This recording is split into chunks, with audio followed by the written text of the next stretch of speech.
Pero muy bienvenidas y bienvenidos a nuestra cuarta clase del taller de instalaciones industriales del CCT número 7 del Bolson.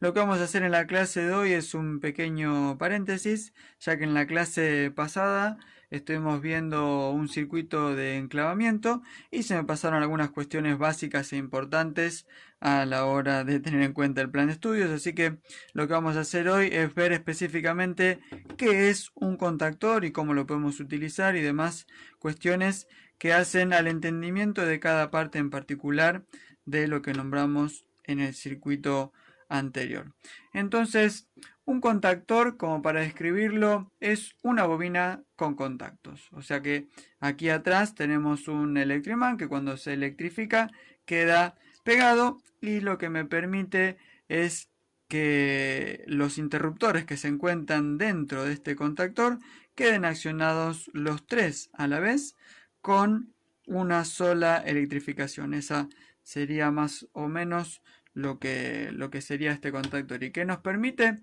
es justamente poder utilizar altas corrientes con bajas corrientes. En este caso tenemos un contactor de 220 volts, pero lo que nos permite es poder utilizarlo, como acá bien lo dice, esta sería la descripción de la bobina.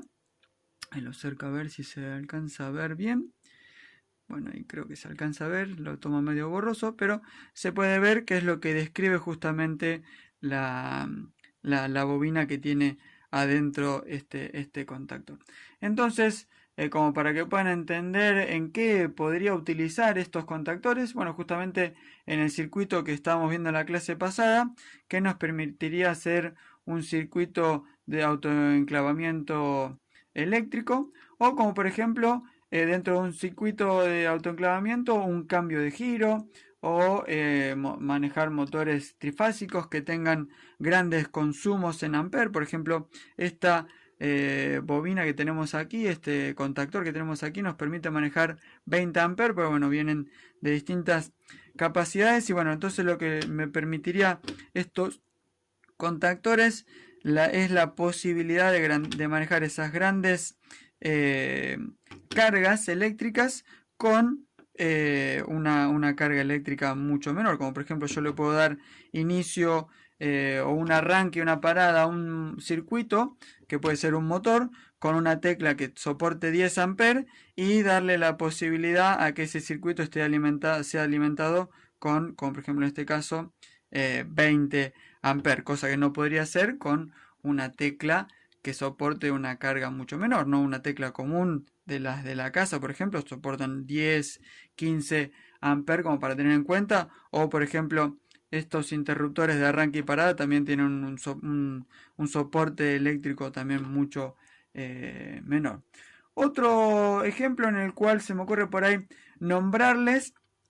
que de hecho espero poder hacerlo, que lo tengo que hacer en mi casa, a ver si les puedo mostrar, si lo puedo lograr, lo puedo hacer, el mostrarle cómo se utilizaría, por ejemplo, en un contactor de estos de 220 volts, o sea, en una instalación domiciliaria, lo que sería la aplicación en un electronivel dentro de un tanque o una cisterna, que obviamente por norma no se puede utilizar ese tipo de cosas, ¿no? Por solo nombrarlo, con los 220 volts, ya que si llegara a tener alguna falla en la hermeticidad del flotante,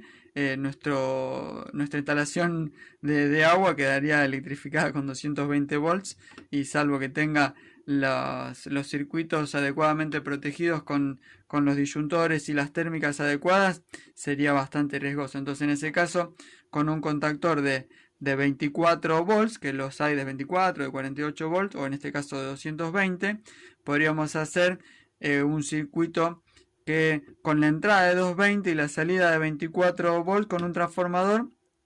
esté pudiendo darle corriente a nuestro electronivel dentro de ese tanque sin el riesgo que me correría el hecho de tener 220 volts adentro del tanque de agua, ¿no? Eso como para nombrar solo un ejemplo de las variables que podemos utilizar dentro de estas posibilidades. Entonces, como para entender nuestro contactor, lo que vamos a hacer primeramente es poder leer lo que es el diagrama eléctrico, que en este caso lo que nos está diciendo, lo que nos permite leer es justamente entre qué contactos se encuentra la bobina y los interruptores. En este caso, o en la mayoría de los casos, nos dice que entre A1 y A2 está la bobina y que entre en L1 y T1 está el primer interruptor, entre L2 y T2 está el segundo interruptor, entre L3 y T3 el tercer interruptor, que los tres quedarían pegados cuando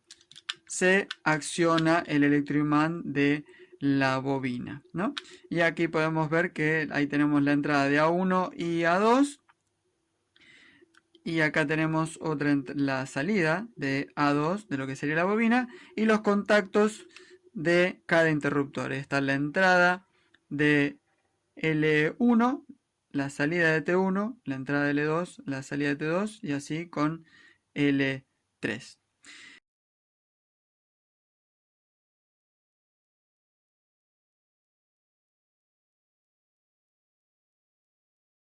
Al electrificarse me da la posibilidad de utilizar estos dos contactos, que en este caso tenemos un normal abierto y un normal cerrado. Al aplicarlos en nuestro contactor nos da la posibilidad de poder electrificar un segundo contactor en el caso de querer hacer un cambio de giro en un motor o un circuito de autoenclavamiento eléctrico, o por ejemplo la posibilidad de utilizar varios contactores en cascada, uno conectado con otro, y esto lo que nos permite es que al accionar un contactor y el contactor auxiliar en cascada poder encender otro segundo contactor y a su vez ese con un contactor auxiliar, como lo tenemos aquí, poder accionar un tercer contactor y así progresivamente para poder darle o electrificar lo que nosotros querramos electrificar. Y quizá con un interruptor de arranque y uno de parada, poder, que tiene una mucha menor carga, poder alimentar un circuito con mucho mayor requerimiento eléctrico. Así que eso sería más o menos un contactor, que como para dejarlo cerrado sería un electroimán que al accionar, al electrificarte, permite accionar tres interruptores a la vez, y lo que nos permite esto obviamente es poder alimentar grandes cargas eléctricas con pequeñas cargas eléctricas. Estas llaves o estos interruptores o estos contactores, mejor dicho, los hay, como habíamos dicho, de 24 volts, de 48 volts o en este caso de 220 volts. Así que bueno, espero que haya quedado claro. Cualquier duda o pregunta, como siempre, no duden en escribir, preguntar. Iremos viendo, y lo que vamos a intentar hacer es tratar de seguir un poco el plan de estudios como para darle continuidad a estos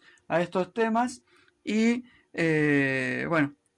entender desde la base lo que podemos aplicar en cada circuito. Así que espero que les sea de utilidad, y cualquier duda entonces nos estaremos viendo en nuestro espacio de intercambio como siempre a las 20. Muchísimas gracias y nos estamos viendo en el próximo. Hasta luego.